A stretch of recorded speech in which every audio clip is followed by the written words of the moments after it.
Hey everyone! Today we're jumping into something that is absolutely essential if you ever want to be around horses: safety.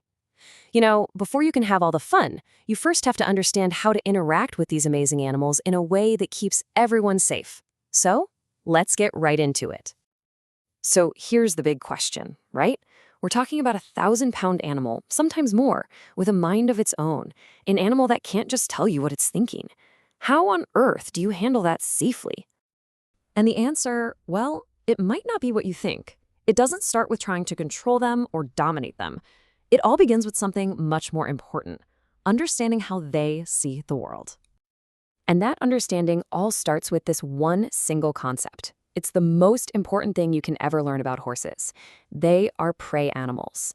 This one fact really is the key to everything they do. So, what does that actually mean, prey animal? Well, for millions of years, a horse's entire existence was about one thing: not getting eaten. Their brains are literally hardwired to constantly scan for danger and, if they sense it, to get away instantly. It's all about survival. And this is where it gets really interesting, because their instincts are the polar opposite of ours. We as humans tend to have predator instincts. We see a problem, we confront it. But a horse? Their instinct is to flee. That plastic bag blowing in the wind isn't just a weird object to them, it could be a predator. Their reaction isn't aggression, it's fear. It's pure instinctual defense. The cool thing is, horses are always telling you how they feel. You just have to learn their language. You see their ears pinned back flat, or their eyes get really wide and their body gets super tense. That's not them being mean, that's them screaming, "I'm scared." Learning to read these signs means you can see a problem coming and de-escalate it before it even starts. Okay, so now that we've got a handle on how they think, let's put it into practice. How do we make that first move and approach a horse without setting off all those alarm bells in their head?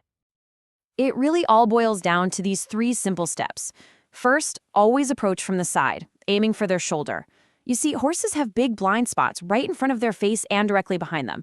Coming from the side lets them see you clearly. Second, talk to them in a low, calm voice as you get closer. Let them know you're there. And third, move slowly and predictably. No surprises. Every single one of these steps is telling the horse, "Hey, I'm a friend, not a threat." All right, so you've made a nice, safe approach. What's next? Well, now we need to guide the horse, which means we're going to be leading them. And that comes with its own set of really important safety rules. Where you stand when you're leading is everything. You want to be right beside their shoulder. This is the sweet spot. From here, you can influence their direction, but more importantly, it keeps you in a safe zone, away from their feet, and gives you space to move away if you need to. Okay, listen up. I want you to burn this slide into your memory. If you remember nothing else from our talk today, remember this. This is the absolute golden rule of handling horses, and it is not negotiable. And here's exactly why that rule is so critical.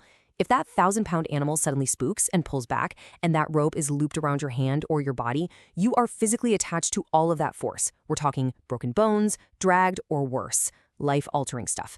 You always hold a rope so that you can let go in a split second. So it's all about control and being able to release. Now let's take that idea and apply it to working up close with a horse, like when you're grooming. There's a key safety principle here that might actually surprise you. So think about this for a second. What's your gut instinct? Probably to keep a little bit of distance, right? Create a little buffer zone just in case they move suddenly. Makes sense. Or does it? But here's the twist. Closer is actually safer. I know it sounds crazy, but think about the physics. If a horse does kick out and you're standing right next to them, you just get a push. But if you're a few feet away, you get the full explosive force at the end of that kick. Plus, keeping a gentle hand on them lets them know exactly where you are at all times. No surprises means no reason for them to react defensively. But even when you're up close, you've got to keep listening with your eyes. Watch their body language. Do you see their skin twitch or flinch when you brush a certain spot? Do their ears pin back? Is their tail swishing like crazy? They're telling you they're uncomfortable, so listen to them and just take a break. So far, we focused a lot on the direct one-on-one interaction. But now I want you to zoom out with me. Because being safe around horses is also about being aware of the entire environment you're in.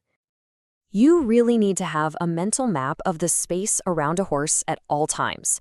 And on that map, there should be some clearly marked red zones, some no-go areas you should always be aware of.